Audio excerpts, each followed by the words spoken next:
రాయలసీమలో వెలుగొండ ఇప్పుడే చెప్పాను 2059 కోట్లు.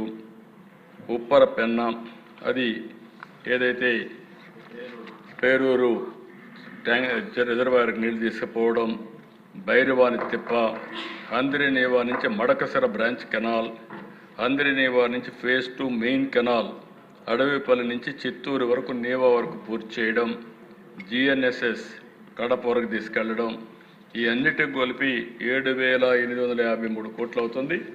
దీనికి కూడా ప్రాధాన్యత క్రమంలో తీసుకుంటున్నాం. నెక్స్ట్ ఇయర్కి వెలుగొండ పూర్తవుతుంది. భైరవాని తిప్ప, అప్పర్ పెన్నా ఇవి కూడా తీసుకుంటాం.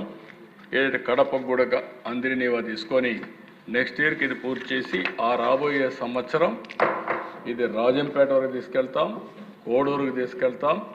మొత్తం రాయలసీమకు నీళ్ళిచ్చి రాయలసీమ రాళ్లసీమ కాదు రతనాల సీమ చేసే బాధ్యత ఈ ప్రభుత్వం తీసుకుంటుందని కూడా నేను మీకు తెలియజేస్తున్నా.